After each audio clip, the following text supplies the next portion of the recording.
여러분, 술 먹으러 주로 어디 가시나요? 광주의 하플은 구시청 아님 상무지구죠? 이 영상을 보고 있는 광주 거주 사람들은 하늘마당 통해서 구시청 가는 길을 알고 또 셀 수 없이 그 길을 많이 걸어 다녔을 거라 생각해요. 저 역시 셀 수 없이 그 길을 걸어 다녔는데 그 길이 5.18과 관련이 있다는 사실은 처음 알았어요. 이 영상을 보시고 동명동이나 충장로 근처 5월길에 대해 알아가셨으면 합니다. 자, 영상 시작합니다. 짠! 안녕하세요. 오늘은 5.18 기록관에 가고 있는 길입니다. 5.18 민주운동기록관은 지금 코로나 때문에 임시 휴관이지만 코로나가 끝나면 해설사를 통해 설명을 들으면서 관람할 수 있답니다. 이쪽에 보이는 기념물은 금남로가 사적지 제4호로 지정돼 있음을 알려주는 그런 기념물이에요. 그럼 자세히 다가가서 어떤 설명이 써져 있는지 보여드리겠습니다. 금남로는 항쟁, 민중, 민주의 거리로 이곳 금남로는 광주 시민들이 계엄군에 맞서 5.18 광주 항쟁 기간 중 연일 격렬하게 저항했던 항쟁의 거리이다. 금남로는 5.18 광주 민주화 운동을 상징하는 거리이다. 이런 글귀들이 써여 있어요. 그리고 옆에 보시면 이렇게 또 적어져 있는데 왼쪽에는 한글, 오른쪽에는 영어로 자세히 적어져 있습니다. 코로나로 인하여 임시 휴관이 연장되었다는 안내문과 함께 지금은 휴관임을 알려주고 있어요. 5.18 민주운동기록관 앞에는 여러 동상들이 전시되어 있었는데 이 동상은 이이남 작가님의 작품이에요. 이이남 작가님의 작품으로 이 제목은 80년 그날에 대한 영혼의 기억이라는 작품이에요. 이렇게 다양한 동상들이 전시되어 있었습니다. 이렇게 전일 빌딩 이름 뜻이 중요해요. 오, 이게 이름 뜻?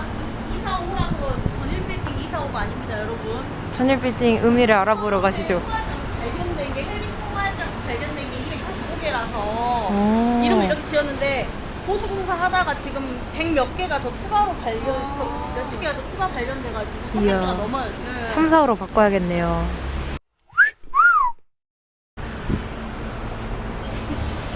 이렇게 미디어 아트가 수많이 진행되고 있으니까 여러분도 전일 빌딩 꼭 놀러 오세요. 짠! 여기 안에도 엄청 뭐가 많아요.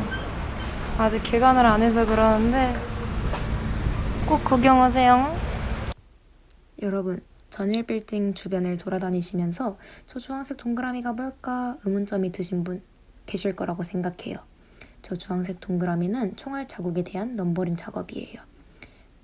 이렇게 전체적으로 봤을 때 5층과 6층 꼭대기 쪽에 총알 자국이 많은 걸로 보이죠? 이렇게 저 주황색 동그라미가 의미하는 건 총알 자국에 대한 넘버링이었습니다. 자, 이제 구시청으로 넘어가는 길 함께 하시죠. 그 전에 분수대 자주 보시죠? 이 분수대가 언제 켜지고 언제 꺼지나 궁금하셨던 분들이 계실 텐데 이 분수대는 5.18 기간에만 항시 틀어놓는 분수라고 합니다. 이 도심관광 트레일이라는 코스 중에 이게 광주 시티투어 그런 것처럼 해놨는데 한 개가 5월길이라 해가지고 5.18 관련 사적지 코스예요. 그 코스가 되어 있거든요. 그런 식으로 이런 뭐라 해야 되지? 이것도 다 무료. 미리 예약만 하면 해설사분이 나와서 다 설명을 해주세요. 공부를 해주시고. 근데 이것도 원래 항시 하는데 지금 코로나 때문에 잠정 휴업 상태. 분수대도 5.18 사적지라는 사실을 알고 계셨나요? 5.18 민주광장은 사적지 제5-2호로 한국 민주주의의 상징적 장소입니다.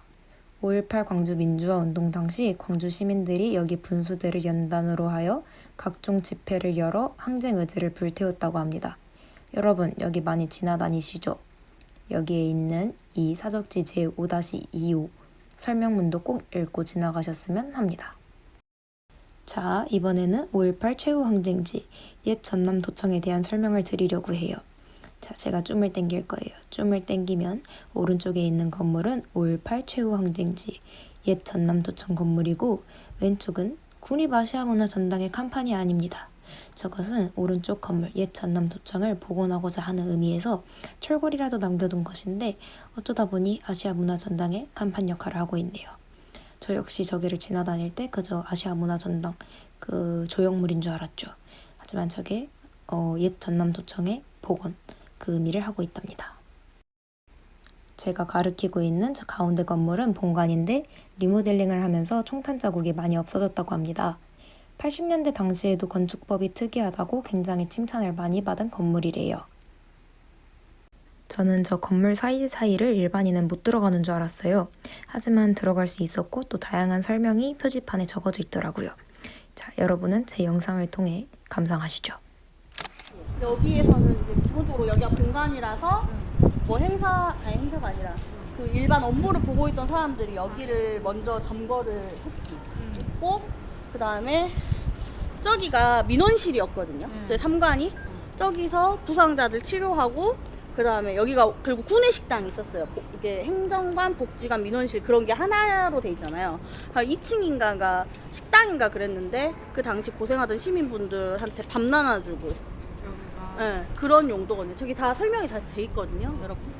지금 보고 계시는 건물은 옛 전남지방경찰청 민원실로 지금 오른쪽에는 옛날 경찰서가 있대요.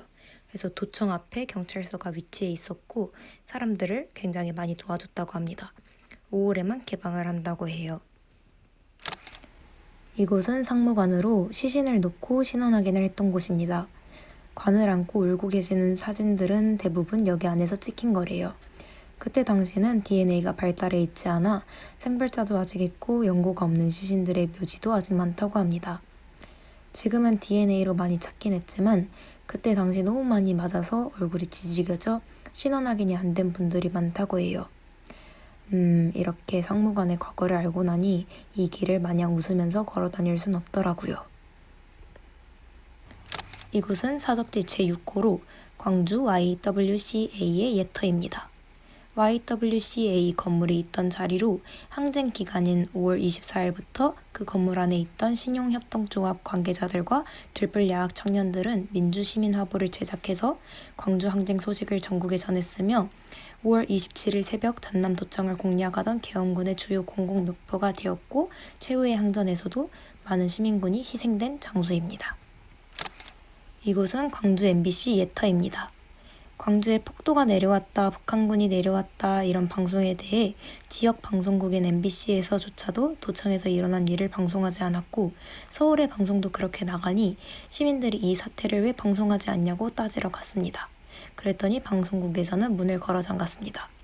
시민들이 이 잔상을 사실대로 보도하라고 거세게 항의하는 과정에서 5월 20일 밤 광주 MBC, 다음날 새벽 광주 KBS 건물이 불탔으며 광주 세무서 건물에도 불길이 올랐다고 합니다. 이곳은 사적지 제8호로 녹두서점 예터입니다. 청년 학생들이 이곳에 모여 경문과 현수막을 제작하는 등 민주화를 촉구하는 골기대회를 준비하고 대책을 논의한 항쟁의 산실입니다. 이렇게 사적지 밑에 있는 QR코드를 핸드폰으로 인식하면 사적지에 대한 자세한 정보를 얻을 수 있어요. 뿐만 아니라 네이버에 5.18 사적지를 검색하면 제1호부터 제26호까지 자세한 정보를 볼 수 있습니다. 여러분도 검색 꼭 해보세요. 끝!